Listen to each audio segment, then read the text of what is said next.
Our planet groans under the weight of our waste. Mountains of plastic rise from landfills. Rivers run thick with industrial runoff. The air we breathe carries the sting of pollution. Despite years of warnings and attempts at solutions, the problem persists. Why is it so hard to break free from this cycle of pollution? The answer is complex. It involves a tangled web of factors. These factors include the relentless pace of consumption, the allure of disposable products, and the challenges of global cooperation. The consequences of our polluted planet are dire. They range from immediate health risks to long-term ecological collapse. We must understand the roots of the problem to make meaningful progress. This is not just a problem of developing nations. Wealthy countries, despite their green pledges, often shift their waste burden. They send their garbage to poorer nations, exporting the problem instead of solving it. This global waste trade highlights the inequalities at the heart of the pollution crisis. It underscores the need for shared responsibility. Finding solutions requires a multifaceted approach. We need stricter regulations on pollution, innovative waste management technologies, and a shift in consumer behavior. Most importantly, we need global cooperation and a recognition that environmental responsibility transcends national borders. The health of our planet depends on our collective action. Wealthy nations, while often championing environmental causes, bear a disproportionate responsibility for global pollution. Their high levels of consumption, driven by a culture of excess, leave a massive environmental footprint. From single-use plastics to fast fashion, the affluent world generates waste at an alarming rate. This overconsumption fuels demand for resources, leading to more mining, deforestation, and pollution in the pursuit of raw materials. The energy needed to produce, transport, and dispose of these goods further exacerbates the problem. While individuals in these nations may make efforts to reduce their personal impact, the systemic issue of overconsumption persists. Furthermore, the global trade system allows wealthy nations to outsource their pollution. They ship their waste to developing countries, often with lax environmental regulations. This practice externalizes the costs of their consumption, burdening poorer nations with health and environmental hazards. Addressing this imbalance requires a shift in mindset.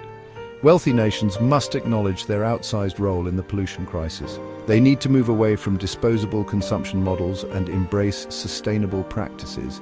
This includes investing in circular economies, promoting responsible production, and supporting developing nations in their efforts to manage waste and pollution. Cities, the engines of modern life, are often epicenters of pollution.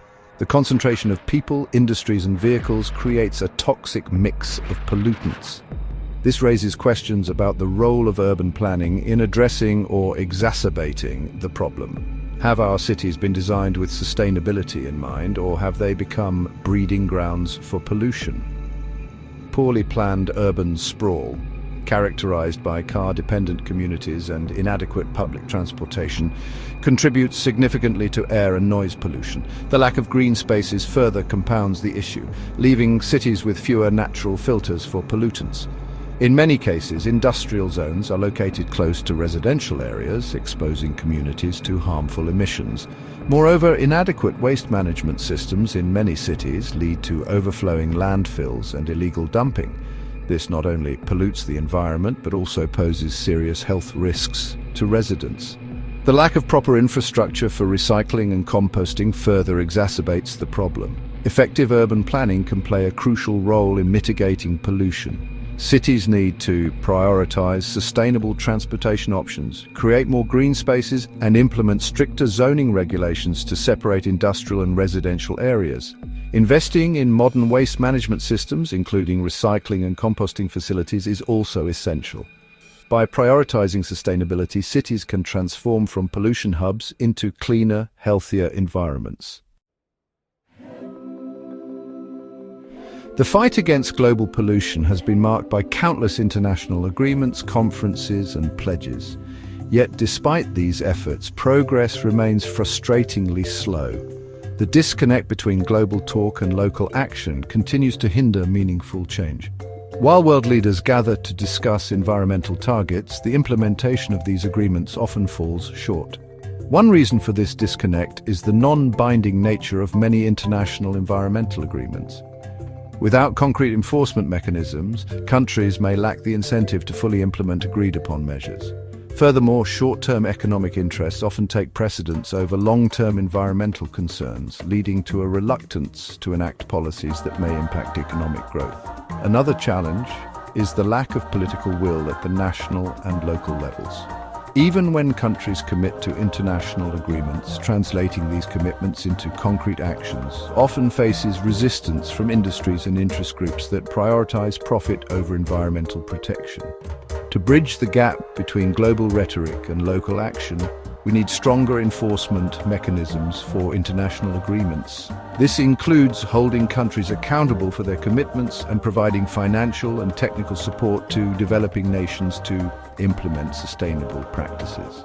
Equally important is the need to empower local communities and stakeholders, giving them a voice in shaping environmental policies and holding their leaders accountable for delivering on promises.